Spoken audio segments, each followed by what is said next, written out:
This is Beau Baez with Learn Law Better, and today I'm trying something new. I am going to be doing a video session with Steve Schwartz, the founder over at LSAT blog. In case you've never been there before, he does LSAT coaching. He's got LSAT courses, and it's something I haven't looked at since I was getting ready for law school. So I figured I want to learn more, and so I reached out, and we decided to collaborate with one of the LSAT experts.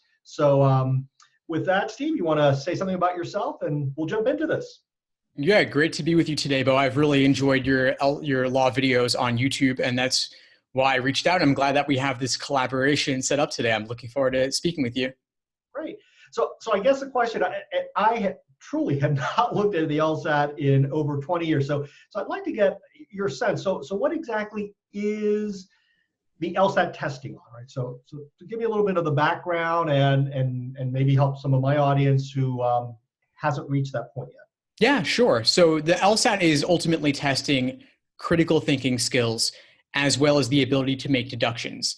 So if you're given a situation, a given argument, a given fact set, what can you reasonably infer from that set of facts, and what can't you reasonably infer? As human beings, we're often prone to some classic logical fallacies, some common errors or mistakes in our way of thinking. And sometimes that can be a bug rather than a feature. And the LSAT plays on that and your ability to go beyond your original native programming, so to speak.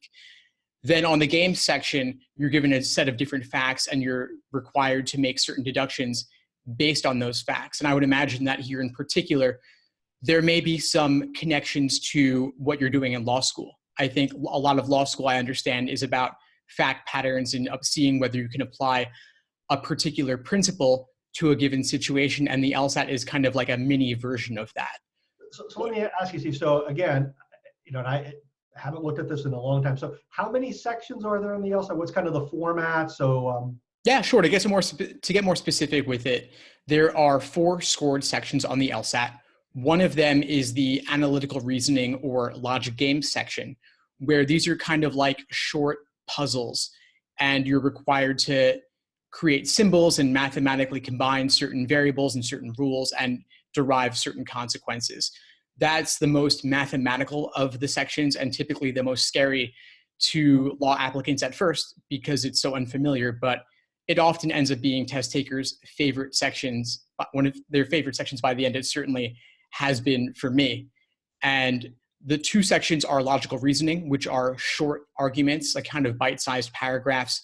Each question is standalone, testing your ability to evaluate these arguments. And finally, there's a reading comprehension section, which overall will appear to be similar to SAT or ACT reading comprehension, although the emphasis is more on arguments rather than information. Oh, great. So also, people need to get high scores on the LSAT because that either gets them into a top law school, a better law school, and if they go to a lesser law school, get some scholarship money. So either way, there's an incentive to do well. So what kind of mindset does somebody need to do well on the LSAT? Ultimately, it comes around to what I was saying a bit about before, a critical and skeptical mindset, where you're not just taking everything that's stated at face value, but rather you're challenging, you're looking for weaknesses, you're looking for gaps and holes in a given argument. And that's what any test taker is going to want to do. But especially for those who are seeking higher scores, it's going to require not only understanding how to apply strategies that myself or another LSAT instructor could teach you, but rather understanding why the strategies work. Kind of like the beginning of a math textbook chapter, they'll explain how the formula is derived. And so you want to be able to not only blindly apply a formula, but understand how it's created and why it works the way it does. So you believe people can increase their score, right? So the people who design these tests, they're supposed to test raw intelligence. So can you really improve your performance? Can you do better by studying? And how do you recommend studying for the LSAT if you can make a significant improvement in your score? Yeah, sure. So first off, it's absolutely possible to improve your score, sometimes significantly, if you can adopt this mindset and change your previous ways of thinking. If you study over a longer period, at least 3 to 6 months, you'll be more likely to make significant gains. I know it's possible. I've walked many students through the process, and I've also done it myself. I had my own journey where I started in the low 150s, and gradually over a long period of time, actually an entire year, I was able to raise my score to a 175. And it took a lot of work. Yeah, it was pretty grueling. And that's part of why I ended up loving this exam, because I came to see the exam from the test maker's point of view. So it's absolutely possible. And I have many stories of past students and test takers on my site. I call them LSAT diaries, where they actually write in with their own experiences, showing their score increases. But ultimately, what it's going to take is using real LSAT questions, real previously administered LSAT exams, and putting in the work. A lot of times, students will use explanations as a crutch. And while explanations are valuable, it's ultimately not a substitute for your own thought process and changing it. You know, it's interesting. I'll share one story. So I have a former colleague of mine, law school professor, and very, very intelligent. And, you know, when I found out what law school he went to, it was a lower tier law school, which surprised me because he was an intelligent guy. So I started asking, well, tell me about your LSAT experience. Well, he bought a prep book the weekend before. He sat for the LSAT, and that's what he did. That was his studying. You know, it seemed like he just didn't know any better because he had the mental. In fact, after his first year, he did so well, he had the opportunity of transferring to much better law schools. But he made that decision because, you know, I mean, at the beginning stages, at the LSAT level, he just didn't know. He didn't understand the process. And do you find that there are a lot of people like that just don't appreciate the value of a more systematized way of studying? Yeah, absolutely. Here's what often happens. A lot of students will get faulty or outdated advice, sometimes from a pre-law advisor, saying something like, just take the LSAT, see how you do, then decide whether it's worth investing in a course or something like that. But students, they take it, and surprise, surprise, they do terribly. And that's because the LSAT is something new. It's like learning a foreign language. It's not like it's just a harder version of the SAT. It's completely different in nature. And so students are often in for a rude awakening when they take it with no prep. And then they say, oh my God, I'm a total idiot. I'm screwed for law school. My life is over. When in reality, they just haven't invested the work yet. But if you put in at least a couple of months, you can gain a significant understanding in all areas of the exam. The exam just repeats itself again and again. I have seen questions that are virtual copies of each other. So if you study the old exams, you'll be in a great position to face whatever you end up facing on test day. Now, as far as the amount of time, so in my case, you know, I had the luxury of being able to prep for an entire summer. So I took that summer between my junior and senior year of college, and, you know, bought a prep course, you know, what I thought was a decent course at the time, did the practice exams, and it got me a high enough score to get me into an elite law school. So what do you recommend as far as timing? When do you start? How long before the exam? Yeah, I'd like to. Yeah, great question. So law school is conducted on a rolling admissions basis. So similar to college, though, it starts in the fall. So ideally, you want to have the LSAT done over the summer so that when applications open up in the fall, you can be among the first to apply. So I would say ideally this year it's offered in June and July. So I take it one of those dates and then apply first thing in the fall. However, if you're watching this after that, that's okay. You've got the fall. You could take it in September and still apply fairly early. You could take it in November or December and still apply fairly early as well. What changes is that maybe there's a little bit less scholarship money available. Ultimately, it doesn't make a huge difference though, since law schools are waitlisting more and more applicants these days. But my biggest advice would be take it earlier rather than later and start thinking about prepping earlier rather than later. If you can take it in March, then you have June as a backup. If you take it in June, then you have July as a backup, et cetera. And no matter what, you can still apply towards the beginning of the cycle. However, if you need to apply later, no big deal. It's not the end of the world.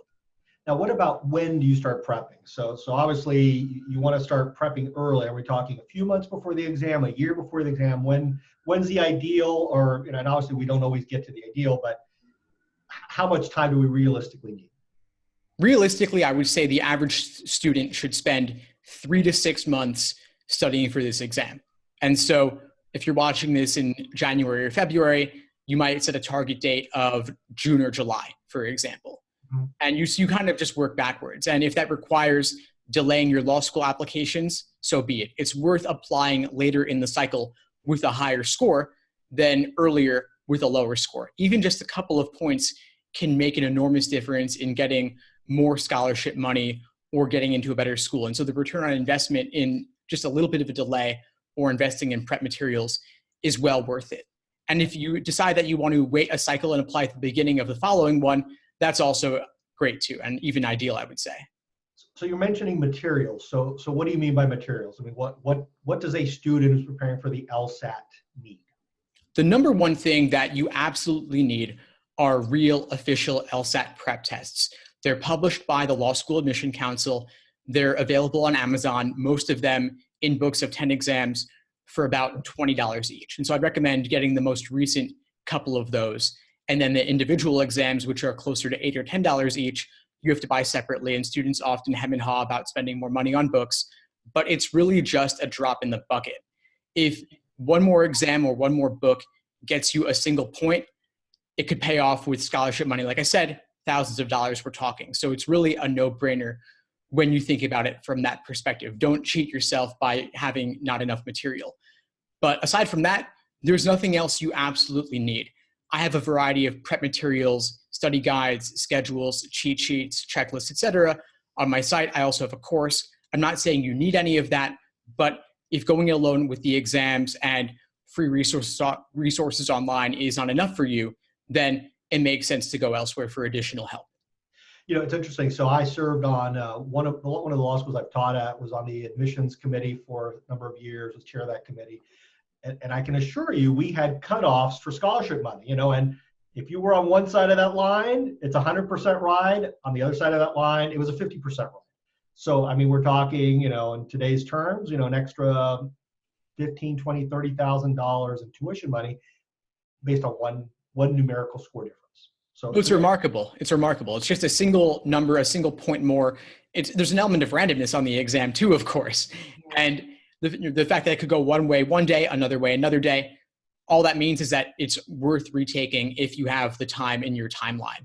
Because yeah, single point, another couple hours of your time makes an enormous difference. It really does. So now you've been working with students for a long time. You've been doing this. So I've been coaching the LSAT now for over 10 years. I just hit the 10-year mark with my website this past November. And yeah, I'm still going strong with it. Love what I do. Love working with students. Love creating videos and resources. Yeah, this is my passion. So what do you find is some of the common mistakes people make when they're actually taking the LSAT or preparing for the LSAT? One of the biggest mistakes I see when taking the LSAT under real world test day conditions, either during practice or the real thing, is getting bogged down on a single question. You start trying to reason through this question and nothing is clicking, and you keep investing second after second, minute after minute, and you're not making headway. But the problem is all questions are worth the same amount, although they're not all of equal difficulty. And so if question number 17 is giving you trouble, if you're not making headway, just skip it, come back to it later with a fresh perspective. You can break out of that tunnel vision and see the question in a new way, turn it from wrong to right or from a guess to right.